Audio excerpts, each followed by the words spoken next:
Nous allons voir maintenant comment saisir un nouveau document. Vous avez donc un module de saisie documentaire qui habituellement s'appelle Scan document, si vous ne l'avez pas renommé. Si vous l'avez renommé, comme le cas de ce client, lui l'a renommé consultation de document, on va rentrer dans tous les cas dans ce module, c'est le même, où on arrive dans un premier temps sur la liste des documents. Nous n'allons pas regarder ce principe ni tout ce qu'il y a rattaché à la liste, mais nous allons créer un nouveau document avec ce bouton qui est ici. Donc je clique sur Nouveau et j'ai la possibilité de créer des documents de type Vente ou de type Achat ou de type Stock ou de type Interne. Dans un premier temps, on se limitera aux documents de type Vente. Et dans les documents de type vente, vous voyez qu'on peut créer des devis, des commandes, des préparations de livraison, des bons de livraison ou des factures. Donc on va créer dans un premier temps un devis pour faire simple. Je n'avais absolument pas l'obligation de créer un devis pour faire une facture. Si j'ai besoin de faire une facture, je crée directement une facture. On n'est pas du tout obligé de respecter un ordre de document. Donc, dans un premier temps, j'arrive sur la création de l'entête de mon document où je dois renseigner le nom de mon client pour qui je dois faire ce document. Donc là, je vais chercher par exemple Leclerc. Je valide. Donc entrée, c'est pas tabuler pour avoir la liste, c'est entrée. Donc j'ai fait entrer sur le nom de mon client et je sélectionne le Leclerc pour lequel j'ai un devis à faire. Donc vous remarquez qu'il m'a mis un numéro de document, qu'il m'a mis une date sur mon document.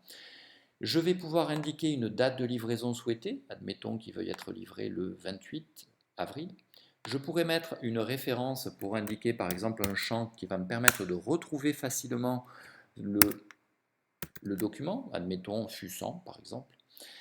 Je vais pouvoir ici indiquer le dépôt de livraison, mais il n'y en a qu'un pour ce client, comme une adresse de livraison. Quelle est l'adresse de mon client? Donc si dans la fiche de votre client vous avez mis plusieurs adresses, vous les retrouverez ici. Et dans la partie basse, vous allez pouvoir changer le tarif que vous appliquez à ce document, la catégorie comptable de votre document. Attention, c'est ce qui va déclencher la TVA, donc si vous vous trompez de catégorie, vous risquez de ne pas avoir la bonne TVA, donc c'est très important de faire attention à ça. Et dans les champs de dessous, c'est des champs assez libres, et en tout cas pas importants sur le devis, par exemple le mode de paiement et la date d'échéance, on le renseignera plutôt sur des factures. Donc je vais créer l'entête pour arriver maintenant sur la saisie de mes lignes de documents. Donc vous voyez, mon entête a été faite, je peux y revenir en cliquant sur ce bouton entête à tout moment. Maintenant je vais saisir des lignes. Donc je vais lui vendre de la bière blonde. Et je vais lui vendre de la bière blonde, par exemple, en 33 centilitres. Vous avez remarqué que quand j'ai cliqué sur ce panier, ça m'a alimenté la zone de saisie du bas. J'ai la possibilité de choisir mon unité de vente, carton de 12 par exemple. Je vais dire que des cartons de 12, il y en a 6, donc ça fait 72 unités. Et je valide ma ligne. Je vais prendre maintenant des bières blondes en 75 centilitres. Et là, pareil, je vais dire que j'ai 10 cartons pour 60 unités. Et comme ça, vous pouvez continuer à vendre tous les articles que vous souhaitez.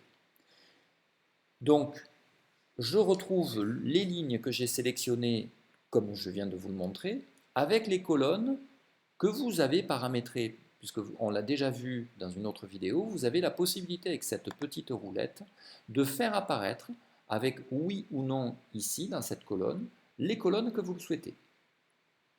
Par exemple, donc on voit que le code de TVA, le taux de TVA n'apparaît pas, il suffirait qu'on mette oui pour le faire apparaître.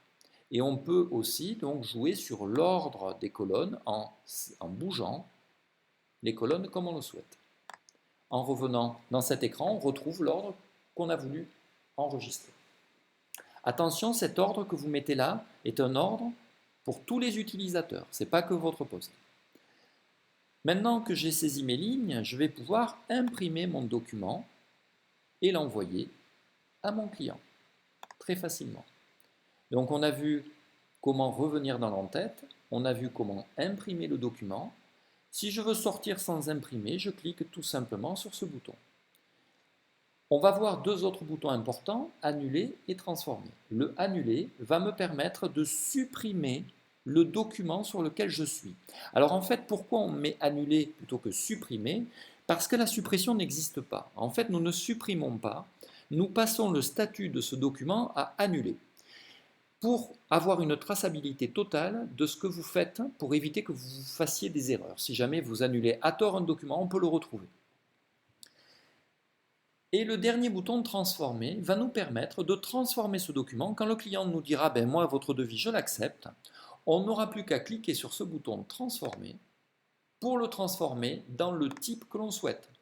Je veux faire un bon de commande, je prends celui-là. Si je veux faire directement une facture ou un bon de livraison parce que je le livre tout de suite, je prends bon de livraison. Et je peux jouer sur ce que je livre. Après tout, il ne veut pas de bière en 33 centilitres, il ne veut que des bières en 75, je ne sélectionne que mes bières en 75. Et je valide, et ça y est, je me retrouverai sur mon document. Attention, si quand vous faites un reliquat comme celui-là, vous ne cochez pas ici reliquat, il supprimera toutes les lignes restantes dans votre document d'origine. Si vous souhaitez garder les lignes restantes, il faut cocher reliquat.